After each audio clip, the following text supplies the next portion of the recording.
Welcome to 7-Eleven Daily Summary. It's Bruce Scholl. So excited to have you here. So excited to be here with you. What an amazing time to be alive. I am so grateful to be here with you. And thank you so much for joining me. If you are watching, make sure to share this out so we get more eyeballs on this information. We continue to try to wake up more people. And I am so grateful that you are here. God bless you all. And, I have an exciting guest. I haven't had him on for a long time, but I am grateful to have him back. And we're gonna get into some of the obviously such an interesting time to be alive. There's so many things that are happening.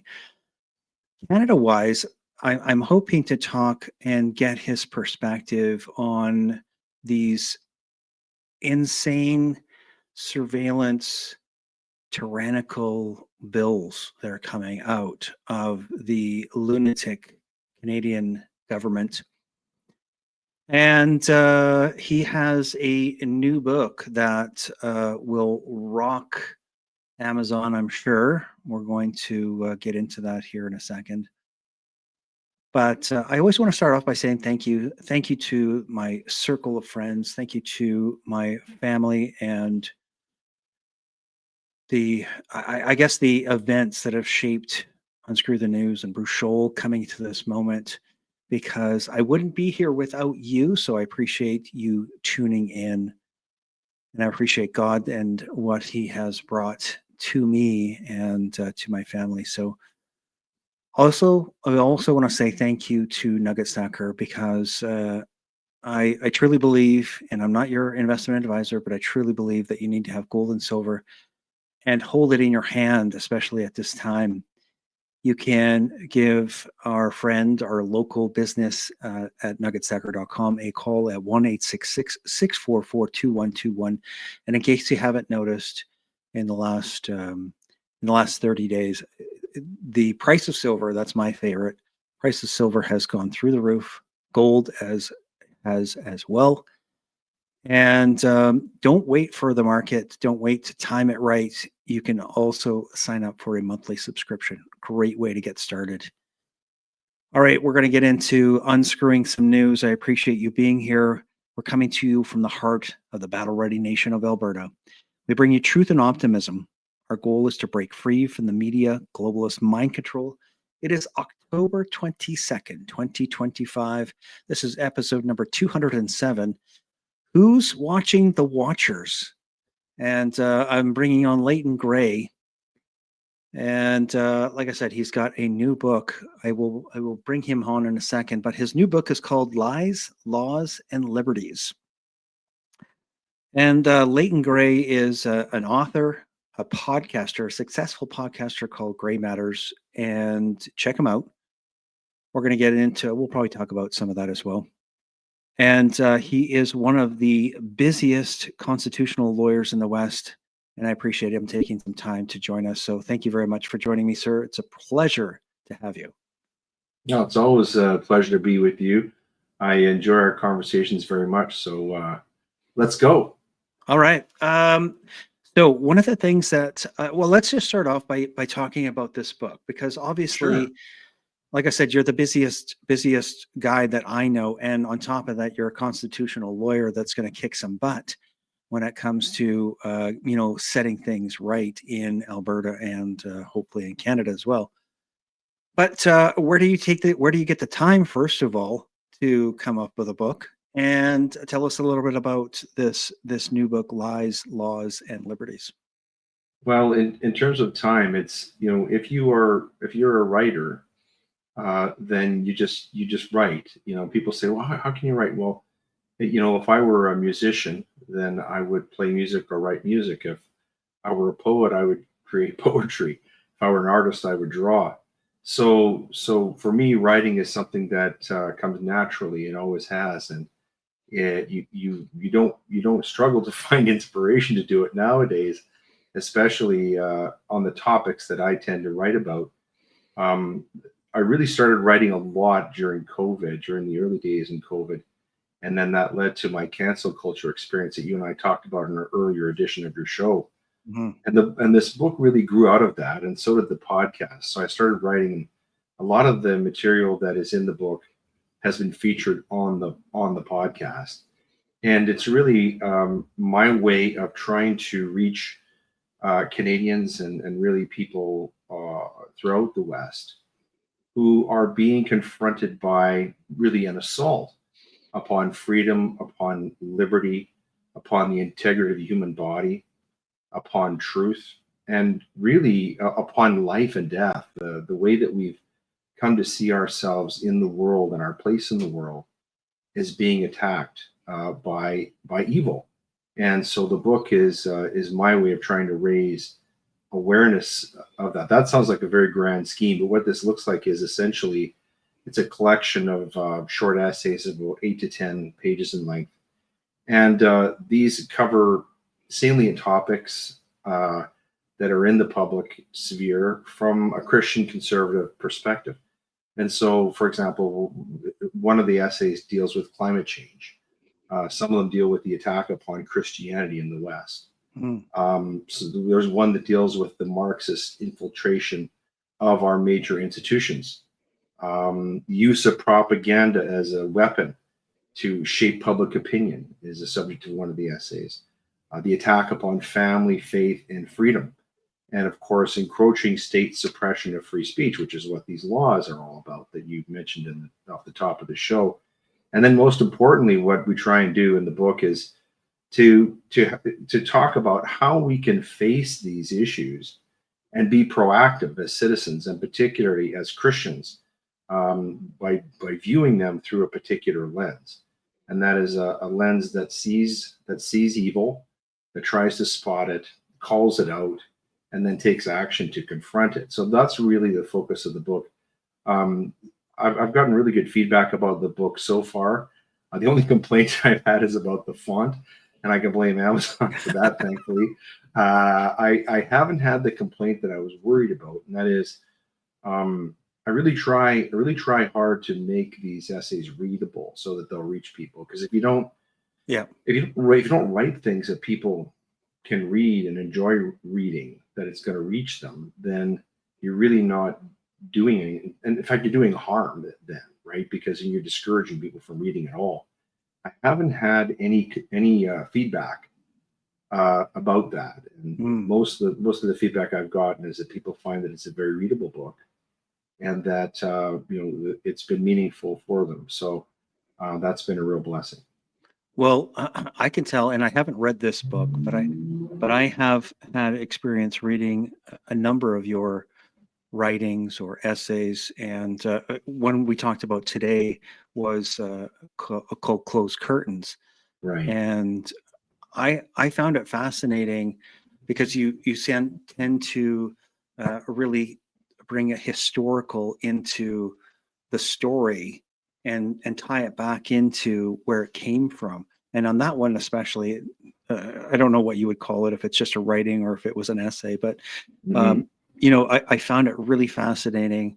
I don't do a lot of historical reading myself, but you tend to have this vast knowledge of history that really Mm-hmm. is something to admire and to enjoy, because Mm-hmm. you made it. I don't know if you want to just touch on that, but I thought it was Yeah. really interesting when we talked about surveillance, or you talked about Mm-hmm. surveillance in that. Yeah.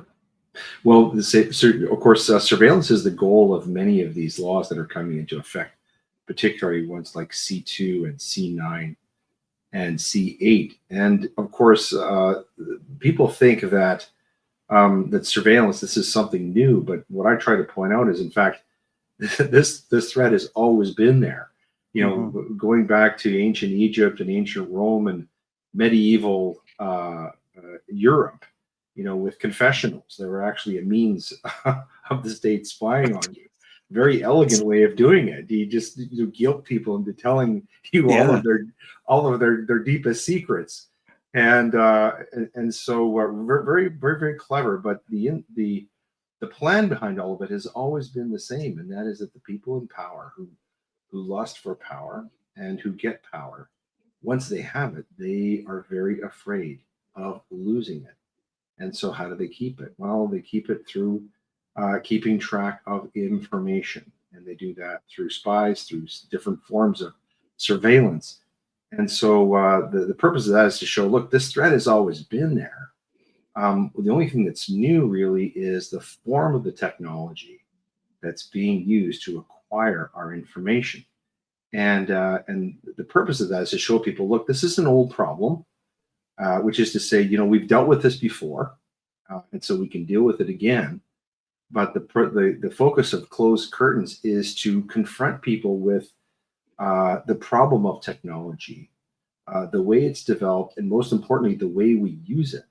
Because if we use this technology wisely, if we access technology wisely, and we use it in a way that is good to do good, then we're going to be able to shield ourselves from a lot of the harm that can come from use of technology that's designed to addict us to things, that's designed to imprison us, that's designed to silence us and to censor us and to control our thoughts. That's maybe the greatest invasion ever. And again, this is not new.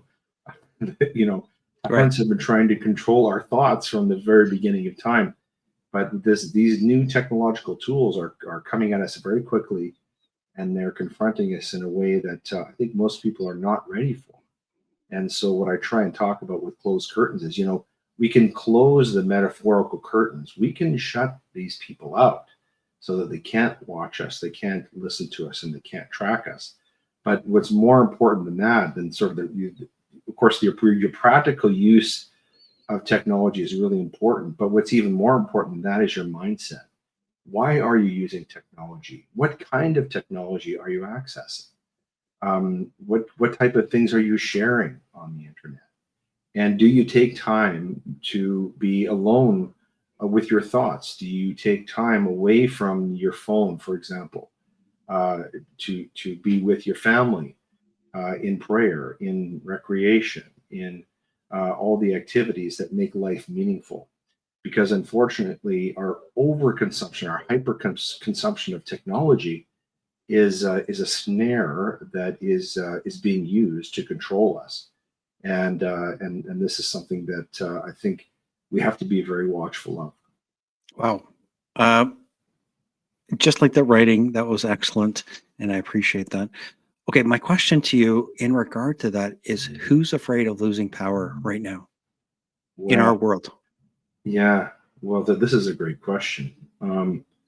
Obviously, this government that we have in Ottawa right now, going back to 2015 with Justin Trudeau, is something that is the likes of which we haven't seen in Canada before. We've seen governments like this in other countries, and speaking personally, I naively thought that we could never get people like this running the government in Canada.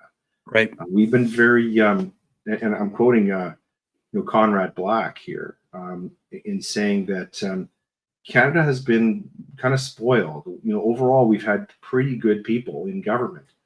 There have been some exceptions, politicians that we didn't like, but we really haven't seen likes of these liberals.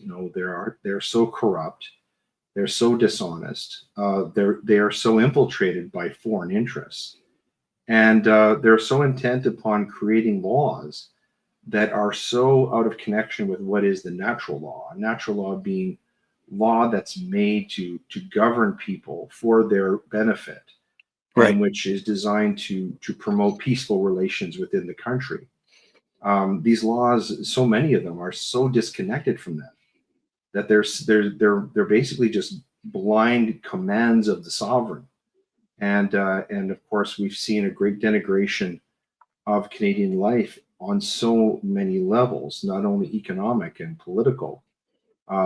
Canada is not as safe as we aren't as safe in Canada as we used to be.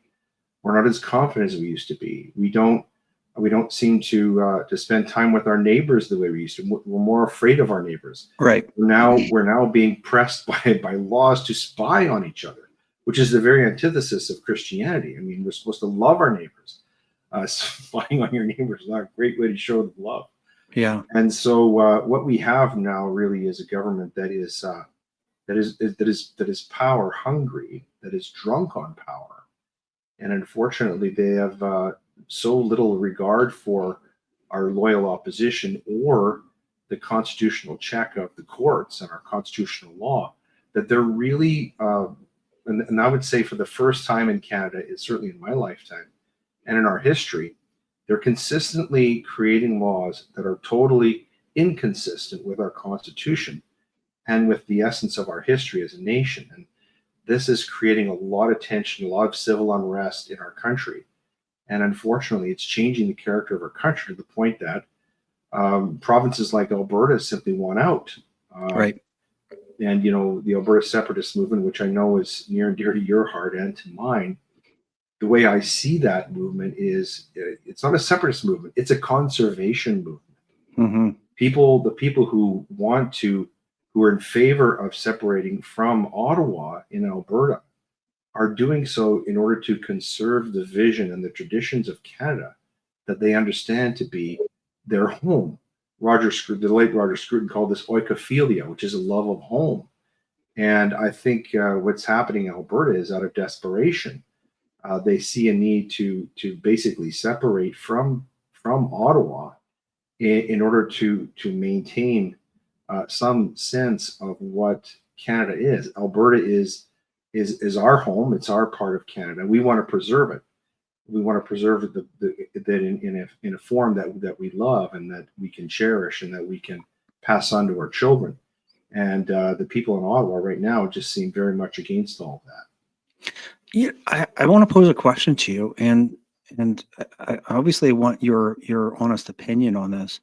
Um, to me, to me, I was very loyal to Canada for most of my life, and Me too. it Me it too. broke my heart.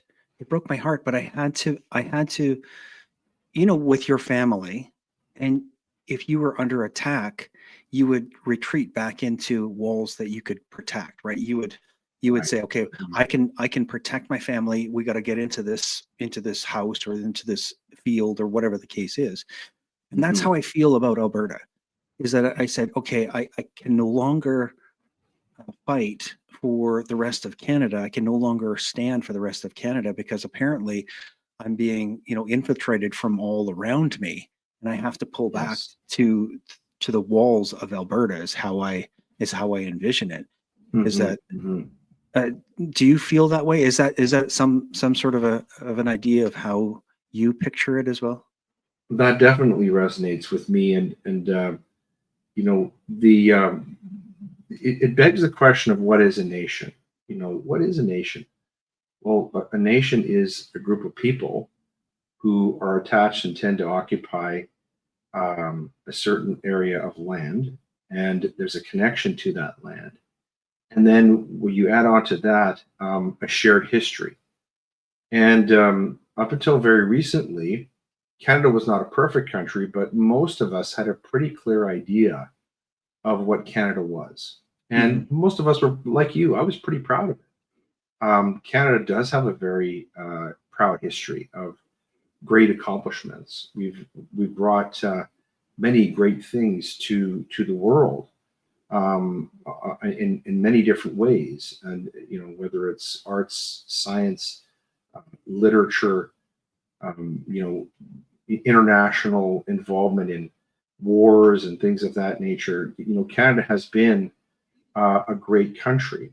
It has been denigrated very much over the past 10 years, and it's under continuing assault. And I see this latest suite of laws as really a continuation, a codification, if you will, of what was started during the COVID-19 pandemic, when we first saw how brittle some of these freedoms are Right.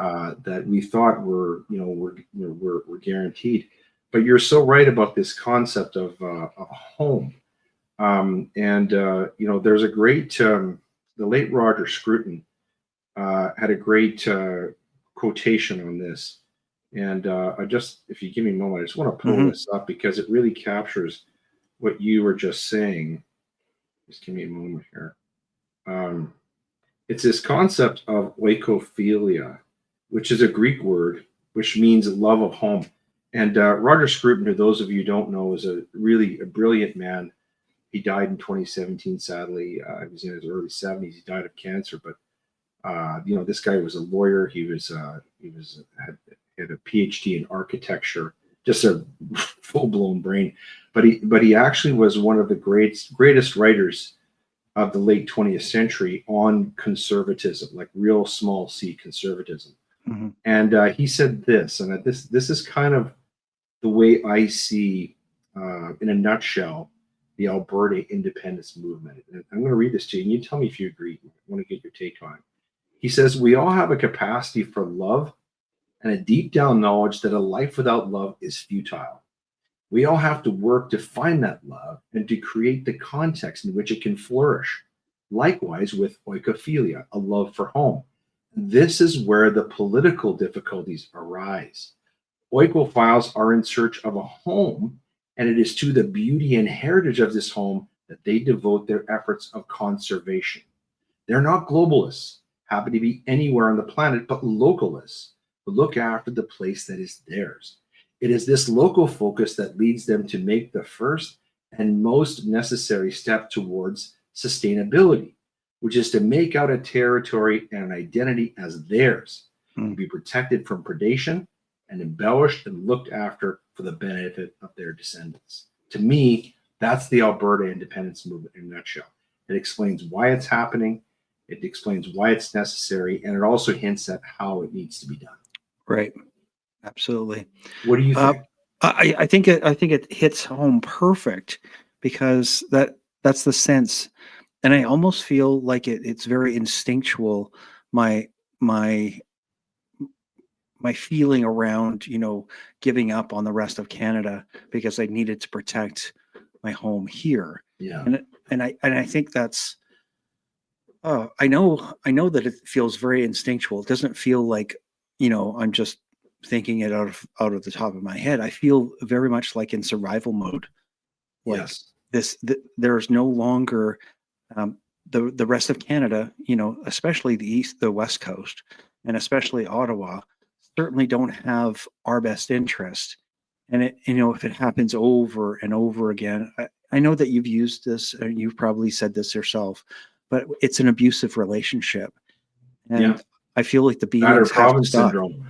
Yeah, battered Yeah. province. Yeah, but Yeah. I mean the beatings have to stop, and the only way to stop it is to cut ties. I mean, it's like somebody else mentioned it. It's like a gangrene leg, and we need to hack it off, and say, okay, here we are. We're going to lose a leg, but at least we're going to save the majority of the body, so that we can Yeah. continue on. Yeah. Well, my friend Jeff Rath says that we're not leaving Canada. Canada left us. Mm-hmm. You know. 100%. That is the feeling that I think is most prevalent in people that are, their eyes are open at least to see Yeah. what's going on. I wanted to change direction just a bit, but in the same sort of vein, because we were talking about these laws Yeah. that are coming out that are very much tyrannical and completely antithetical to our our constitutional rights, and Yes. that's the C2, C8, and C9. I Yeah. wanted to ask you, in regard to the our government. It seems like I'm trying to get my thoughts again around it and what I was going to ask you. That it seems like there's the government itself. It doesn't seem like it's a regular government. It seems like Mhm. it's this blob, and Yeah. it doesn't matter who's in charge. That Yeah. there's this movement, and it's almost like there is no pushing back at it. When you push here, you just you Yeah. you just indent it, and it still keeps to surrounding you. Yeah. Do you Yeah. are you seeing that? Because it's certainly not. It wasn't. Justin Trudeau's gone. He's out of the picture, but we Yeah. still have the same. We still have the same uh, prevailing winds, or Yeah. we still have that same Yeah. push against Mhm. our rights. So how do Yeah. you see that as well? I think you've really put your finger on something there that many people are feeling, and it's resulting in a loss of confidence not only in our government but in the country itself.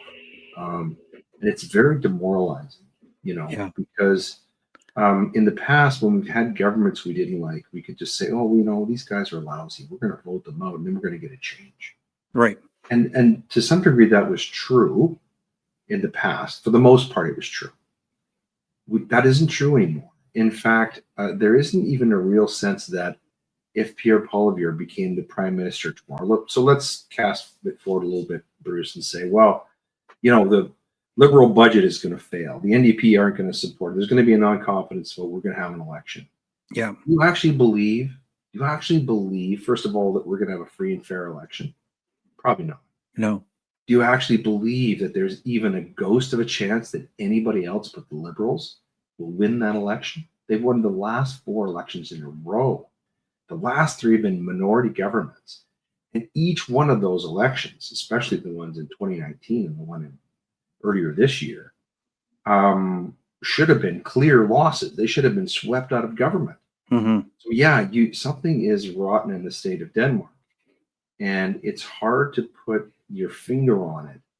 But there is this deep sense that our system and our nation is so socially ill, that many people believe it can't be saved.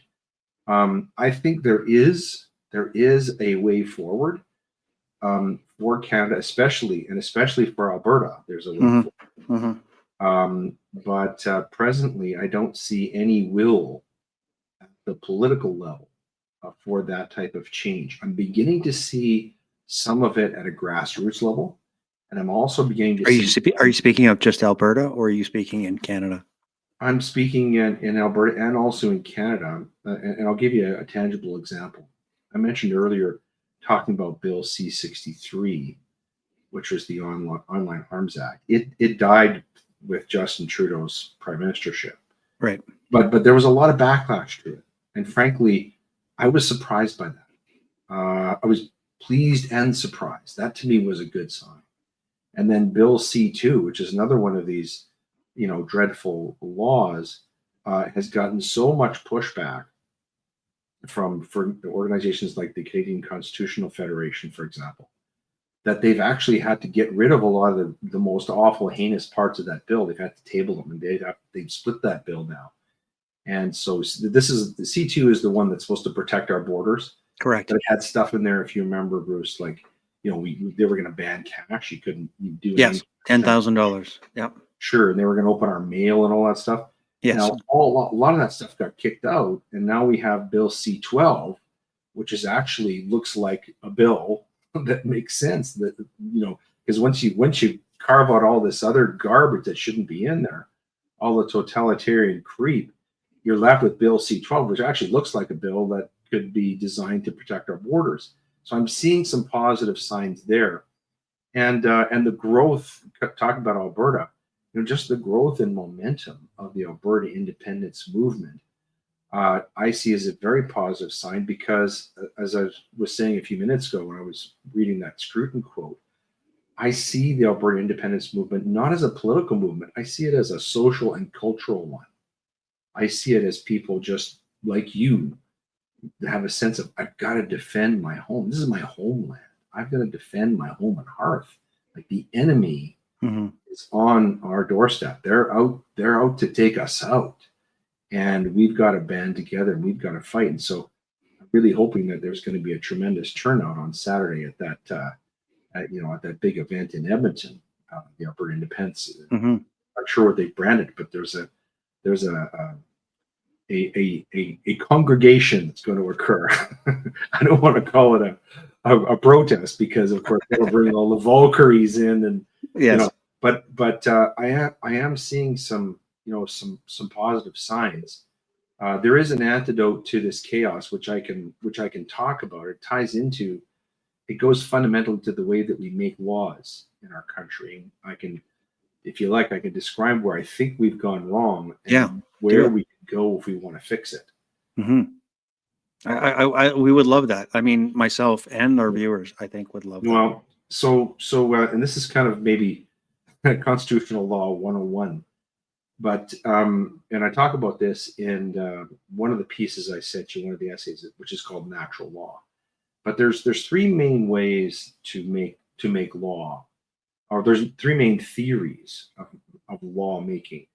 One is called positivism, and positivism holds that law is the command of the sovereign. So whatever the sovereign commands, that's the law, and it's automatically just because it is the command of the sovereign. So obviously this goes all the way back to the divine right of kings, and King Henry VIII declaring that he was going to break away from the church in Rome and he was going to form his own church, and by gosh, he's going to be the head of it.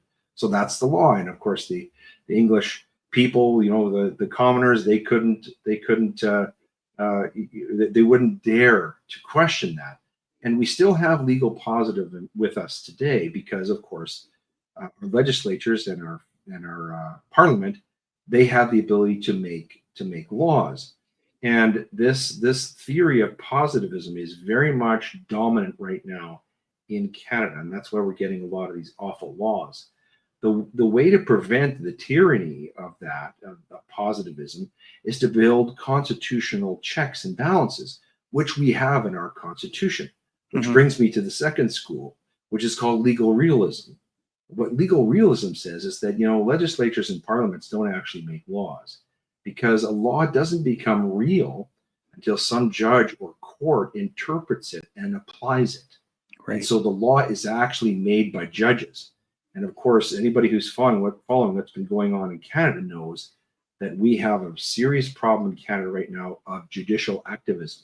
So whereas the real role of the judiciary is to interpret laws and apply them in a way that's consistent with the Constitution, so that they're therefore just.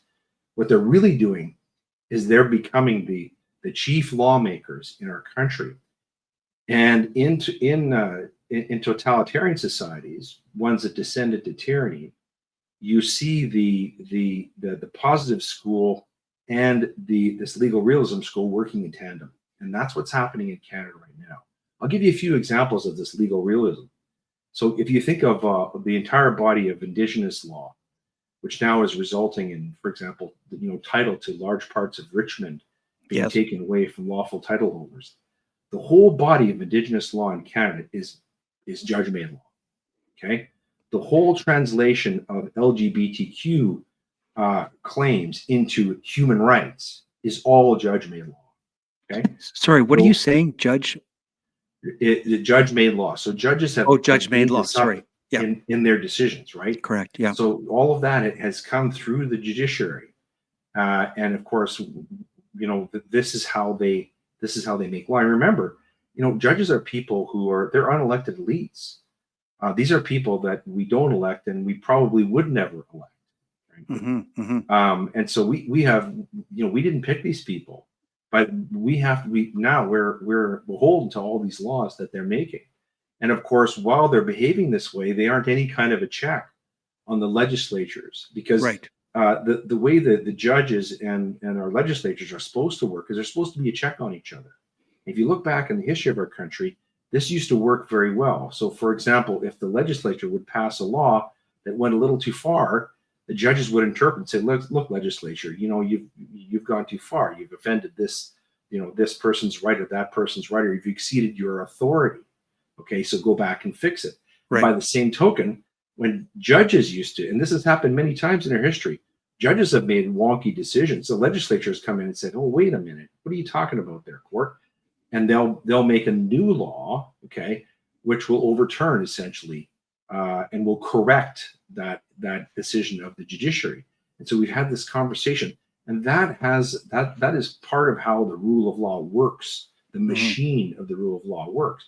We've had these checks and balances, but underpinning all of this is something called natural law. And natural law is kind of what you were talking about. Natural law is a sense that our laws, the laws that are being made by our legislatures and the way they're being interpreted by our courts is grounded in a sense of who we are as a people and our shared values. So they have a natural connection to who we are. And natural law views, for example, the right to life, the right to liberty, the right to personal property, not just rights, but also the way that we do things. The presumption of innocence, the right to have a fair and impartial hearing, all of our procedural rights. These all actually come to us from Scripture, from the mostly from the Old Testament and from the New Testament, and they underpin basically all of our law. And when you understand natural law correctly, you basically view those values and you view the natural law principles as infallible as scientific laws such as gravitation or magnetism, for example. And so those laws are inviolable. They're inviolable in the sense that they bind our lawmakers and our judges to behave in such a way that the laws that they're making or the decisions that they make have a clear relationship and don't offend the rules of natural law. And when I talk about natural law, people go, what is that? Well, we all know what these are. I'll give you a concrete example of how natural law works. If you've had kids and they've gotten into a fight, one kid hits the other, right? The kid who hit the other one knows that they've done something wrong. They know it instinctively. They know it deep down. You don't have to. If you watch children play, and you see how they govern themselves when they're playing, when the parents aren't around to direct everything, they operate according to these natural law principles. Another example would be, and I used this example with Sean Newman on his podcast recently. I said, "Well, tell one of your kids to go out and rake the leaves. That kid who does that work is going to come in the house and expect that he's going to get $10 for his trouble. But if you take that $10 and give it to his sister who is watching Netflix, Yeah. okay, you're going to see how your children understand natural law. And of course, that's an example, Bruce, of applied socialism, isn't it? And so we see how socialism offends natural law principles. You see where I'm going with this? Mm-hmm. And so all the socialist and Marxist principles that this federal government is behaving according to, they all offend our natural law. They offend our constitutional principles. And this is one thing that, as a constitutional lawyer, I'll say to Canadians that might make them angry. But we actually have a great constitution. We have a constitution that has been the envy of other countries. But we're not making laws in our legislatures, and we're not interpreting and applying laws in our courts in accordance with that constitution. Right. And because we're not doing that, people in Canada are losing faith in our constitutional structures. They're losing trust in our courts. They're losing faith in our legislatures, as you expressed quite aptly. And when you do that, it gets all the way down into the rocks of our civilization. Because in the natural law, the way that we see ourselves, the way that we live amongst each other peacefully, which are grounded, let's face it, in Judeo-Christian morality.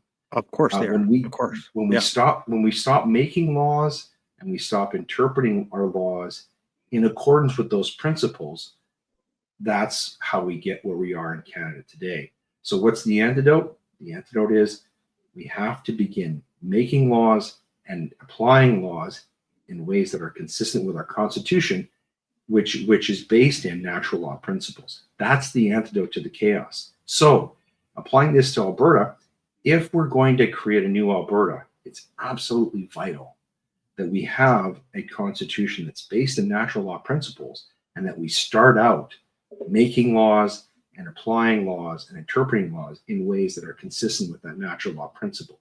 Because if we don't do that, we're going to create a new society all for naught. Does that make sense? Yeah, absolutely. I mean, we have to start from, we have to build the foundation. You're completely right, but we have to then base it in something, and natural law is a perfect place to start. Yeah. I have a couple questions in regard to the laws that we were talking about. First of all, you reminded me that Richmond is such a huge deal. Yeah. It is such a nobody's talking about this. I know nobody is talking about it. It's so huge. What do we do? I mean, I'm hoping that you're going to have all the answers. Just solve it for us, would you, Leighton?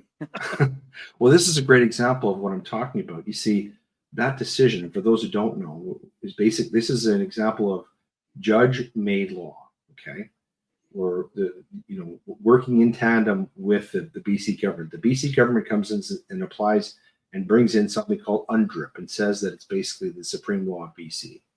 And the courts get a hold of that and they imbue that with this Indigenous title. And they say that this Indigenous title, this Indigenous entitlement, it supersedes all the principles of private ownership, which are part of our natural law, which are part of our Constitution that go back literally centuries. And so people now in Richmond, who are living on a golf course, for example, are being told that they're going to have to get off their land. They're going to have to just surrender their land, that it's being appropriated. Think of the implications of that for Canada. If your land can be, because we said before that a country is a people who are tied to a land, who have shared values. Well, when the shared values go, private property, okay, and when the people can no longer be confident that they're tied to the land, coming back to what I said about oikophilia, remember this home, this attachment to home, you have exactly the type of disconnection and the separation that will destroy a nation fundamentally. And so that Richmond decision, I think, is the most important legal decision that has been made in Canada in the 21st century. And if it is not overturned, If that decision is respected by the British Columbia Court of Appeal and by the Supreme Court of Canada, it's going to fundamentally reshape. It'll basically vitiate and end the entire concept of private property in Canada. We will no longer have private property rights, and of course, that is a very serious problem because, of course, private property is fundamentally tied to all of the other rights, Right. that make up Canada, that make us different than other countries. And make us a civilization, a civilized society. Yeah, Um, goes all the way I can down see to it. those rocks I talked about. Yeah, I can see it 100% fracturing from that. But C8, C9, those are those infiltrating laws that are coming at us. Now, here's another question for you. Do these massive explosions like this nuclear bomb in Richmond, does that have to Right. happen before Albertans actually go, holy shit, we've got to close the gates because Yeah. look what's going on in Richmond? Do you think that actually has to happen? Because I know there's a lot of us that think like you and I that are already seeing this on the horizon, but there's also a lot of people that are on the fence going, oh, you guys are just crazy. But if all of a sudden their internet turned off and their land was then given to a band in Alberta, do you think that has to happen, I guess, before we actually make the moves? I certainly hope not, but I do see what's happening in British Columbia as kind of a flashpoint. Not only the Richmond decision, but the whole situation with the ostriches. I was on a show, I was on a podcast, it was a roundtable talking about this, and the lady who was on there was describing what was happening on boots on the ground with the with these animals, essentially with the Canada Food and Inspection Agency. Right. And she was describing this basically as a military operation, which looks and sounds much like the way that the federal government broke up the Freedom Convoy in 2022. And so, again, that violates so much of what we would come to know of what Canada is. And so that Richmond decision is a really key one, but also what's happening with that ongoing situation with the destruction of these ostriches. Yeah. Because again, both assaults on private property, very key, both very clear charter violations, but also fundamentally offensive to the way that Canadians understand our country behaves.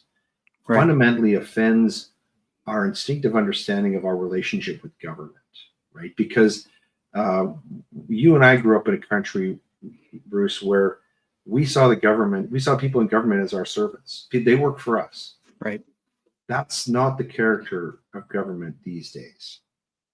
They see themselves as our masters. And when we don't obey their commands, when we don't obey the command of the sovereign, there's punishment. And unfortunately, for the most part, when we've gone to the courts, we've just been told to obey our masters. The best example of this is, COVID-19. You remember the whole pandemic thing, kind of a big deal. Our Supreme Court sort of refused to hear a single COVID case. The most significant political, social, legal, medical event of the 21st century in Canada, and the Supreme Court of Canada has refused to hear a single case on COVID. So if we think that we are going to be able to revert to our courts in order to defend ourselves from an oppressive government, thus far, I have to tell you, there isn't a great deal to be optimistic about on that front. Well, you bring up a great point. I forgot about the ostriches up until that point, but it is such a mirror event of COVID I know some people are like, oh, it's just a bunch of birds, but it's not. This is, No, it's not. Much deeper than and that. first of all, there's no good reason for what's happening. There, nothing's been presented to the public that says, well, here's the reason that we have to eliminate or we have to give them MAID, is that we have to take them out because of some, some crazy Right. cold virus, Yeah. that's infected the bird, because there isn't any good reason. But then BC is so lost in this globalist agenda with EB and the whole Yes. not allowing oil to be tanked out of BC because there's there's Alaskan tankers that are going up and down the coastline, but don't look at that. You can't see that. But it really is. I don't know. EB is just an example of one of the completely oblivious to the constitutional people that he's supposed to actually be working for. Right. Yeah. But they all turn it in. Yeah, they all turn it into some sort of a gaslight that, oh, this is what we have to do. It's for the greater good or something. I don't know how you explain it, but well, I would explain it this way. You say that there isn't a good reason. They see it as a very good reason, and it's always the same reason. And the reason is power. Power is the new religion of governments in Canada. Wow. Mostly. And it's a jealous God.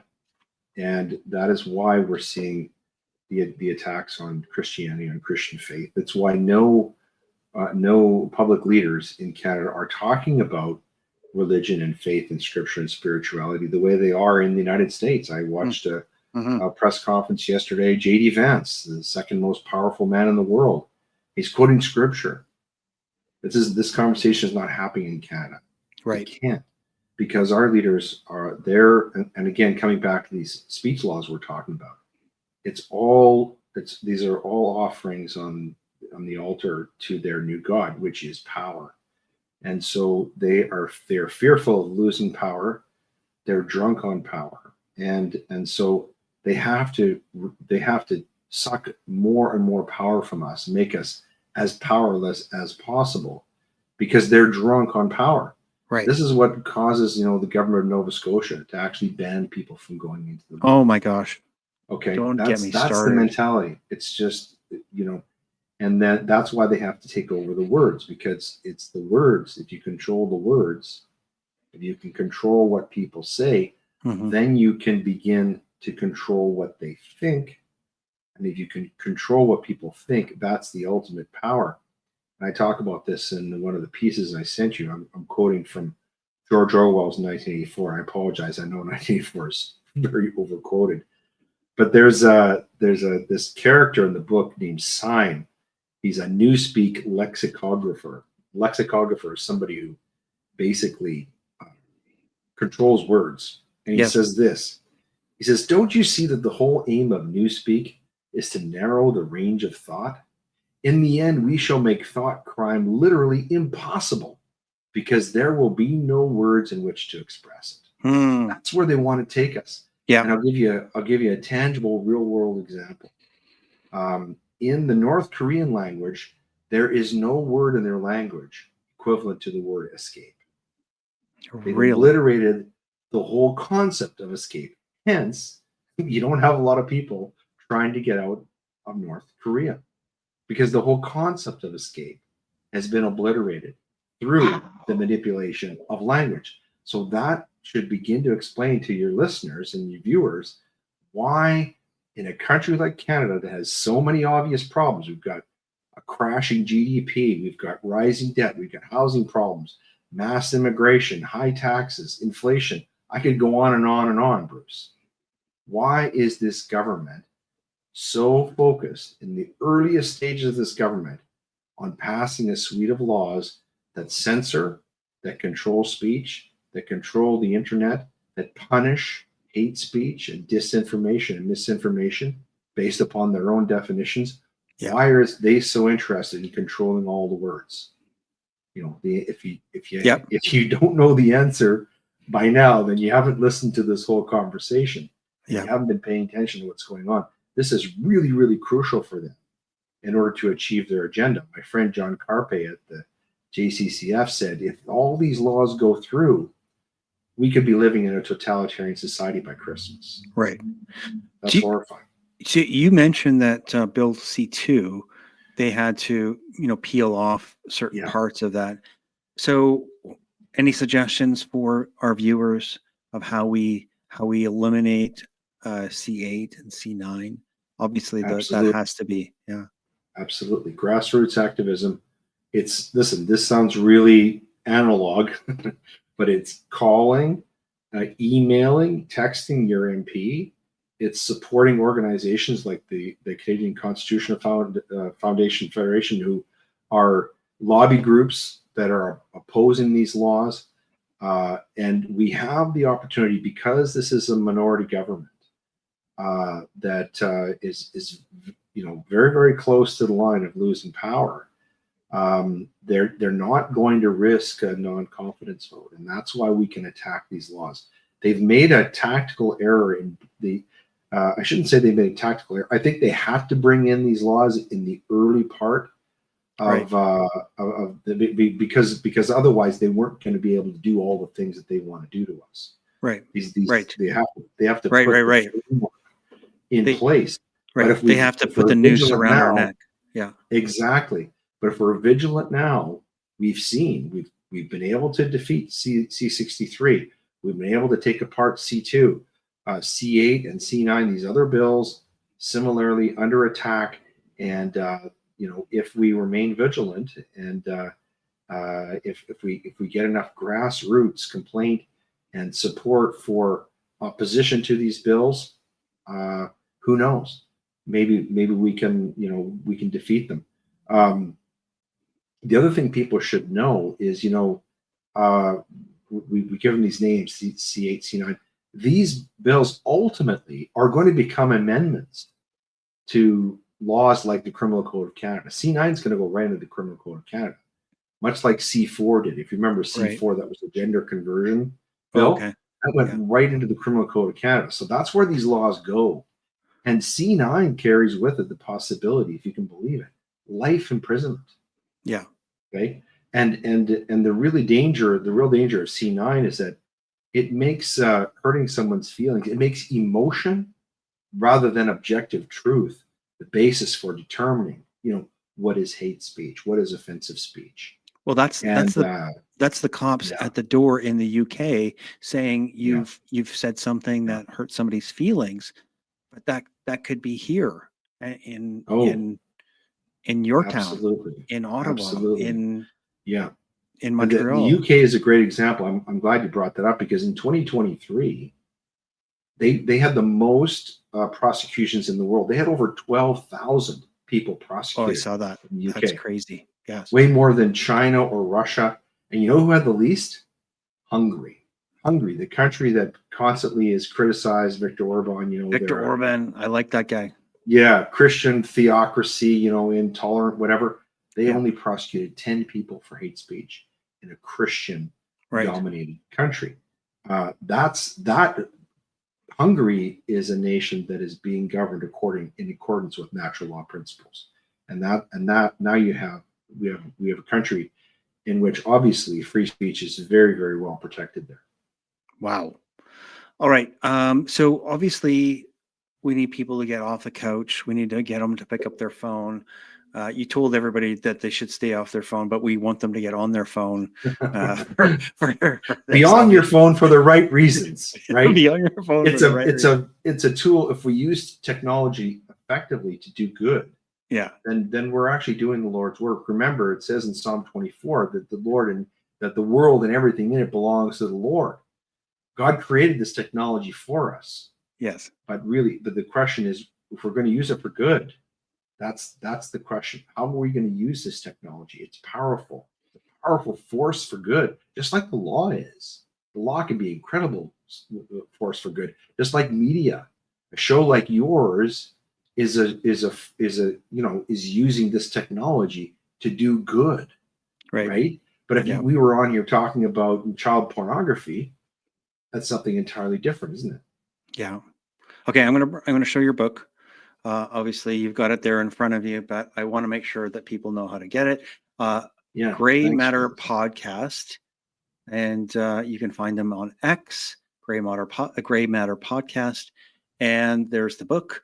I've also, and I'll just show it to you here, because I have also placed it on my website, so you can go Oh, to Books God and bless you. Businesses We Thank you so Like, much.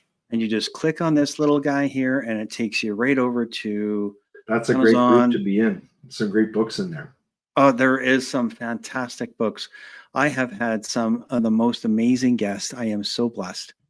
Um, but my blessing is right now with you. So I'm just showing your link tree, and you have been a busy beaver, as I mentioned in my opening. Look at you. Yeah. Maybe you've got some other people that are working in I have the some great people helping me that are produce working. the Okay. podcast, but I write everything myself. Oh my gosh, that I'm is blessed to have a wonderful wife. She's very supportive, and my wife Jennifer. I hope she's listening. She usually does, and so I'm very blessed there. And I have great business partners in my law firm who have always been very supportive of my advocacy and my work. Which I mean, it does dovetail and tie into our law practice. sure. But without without their support, I couldn't do all the things I'm doing. And also the support of people like you have me on to talk about the things I'm writing about. So thank you very much for having me here and sharing this time with me. I've really enjoyed our conversation. Well, you are, I think, to reuse the word over and over again, but you're such a blessing for Albertans and for myself. So I do really appreciate all the work that you've done, and in the heart of the darkness and in the fog of war that we were in during COVID, you shone a light and gave people hope. So I don't think I've ever said that to you before, but you really did give people a glimmer of Oh, hope, that's very because kind. Yeah. yeah, because it was such a dark time, and Yeah. we Yeah. we all felt very. But I know that you were going through it yourself, so Yeah. it's not like you were getting light from from yourself, but Yeah. I know that Well, the it's like Lord's it with says you. in the book So of Esther, right? yeah. Made for a time such as this, right? Mm. And we are made for a time such as this. The only question is, what are we going to do with it, right? We Okay, all do our part. If we all do our part, we don't know what can happen. we all have to do our part. I have Before we go, there's one thing that's eating away at me that I have to ask you about, and I know we didn't get to it, but Trump Sure. taking over Canada is what you put on here. Was that something that you could just? I think that was on there from before because I was Oh, on another show. But oh, I is that? wanted that reminds me of something I want to mention. Bruce, Yeah, did sure. you see the report today that the Trump team has approved this railroad that's going to go right through Alberta all the way to Alaska and to I thought it was a Taiwan? joke. I thought it was a joke, No, honestly. I've been hearing about this railroad for a long time from people on the inside of Danielle Smith's government. And this is definitely, I don't think that It's there's a any go. question that this is happening. Wow. That would be an amazing thing to happen for Alberta. And especially since we're going to be broken off into our own nation here very shortly, Yeah. we're going to have a great organization that we have in a partnership with the United States. I'm Yeah. really excited about that. I don't think Trump is interested in taking over in Canada. In I fact, don't think so either. talking to the people, I don't know if you've had any of them on your show recently, but I talked to some of the people who had gone to a recent delegation to meet with Yes. the Trump team. And Yeah. essentially what they've been told is that um, what the Americans are prepared to do is to recognize the self-determination of Alberta. So if Alberta declared itself an independent state from Canada, Yeah. that America would recognize that. Now that might lead to a closer association with the United States in terms of becoming part of the United States, but that's not something that the Trump team is seriously interested in right now.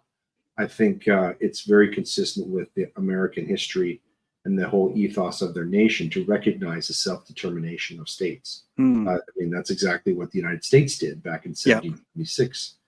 And so what I see is America being a very key ally to Alberta in the situation with Canada, sort of in the way that the French were to the Americans back in the time of the American Revolutionary War. If you study the American Revolutionary War, you actually understand that the Americans never could have been successful without the support of the French. Mm. And I think that what's being done very wisely by the leaders of the Alberta independence movement is forging a very close relationship with the Americans because they are our greatest ally.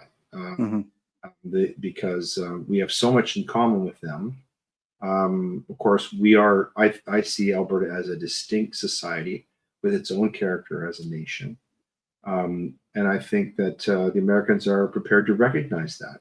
And so I just think that, these are plans that have probably been in place for a long time, and they're just beginning to unfold. But it's a very exciting time to be in Alberta, isn't it? It sure is. There's so much to look forward to. I am not one iota concerned that we'd be taken over. Mm-hmm. I don't see that at all. What I do see is definitely a partnership and more, being able to be partners in trading, and obviously our resources would be a boon for them. So yeah. And what a privilege to be a close partner, have a close political and economic and cultural relationship with the leading nation in the world, perhaps in the history of the world. Yeah.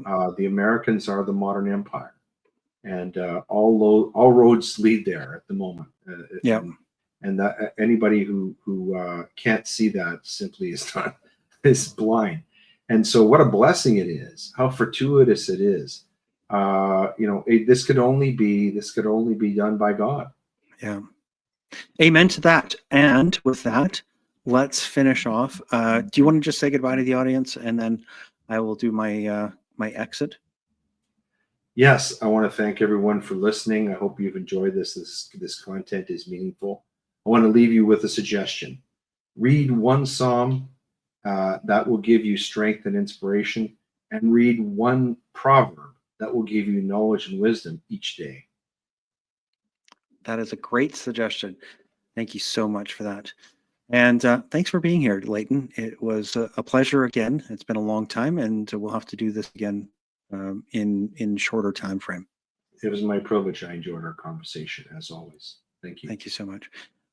Audience, thank you so much for being here. Thanks for sharing this information. You got to get more eyeballs on this. Get it out to your socials, get it out to your friends and family. Make sure that they get this information, because this is critical. We're going to chop it up into some nice little shareable pieces here, and we'll be sharing that out in the next few days. But God bless to all of you watching, and keep your head on a swivel. As I always say, let's stay sane together. And this is Bruce, and I'm out of here. Thank you so much for watching Unscrew the News. I appreciate your participation in freedom in Canada. Share this information and help others to wake up. God bless.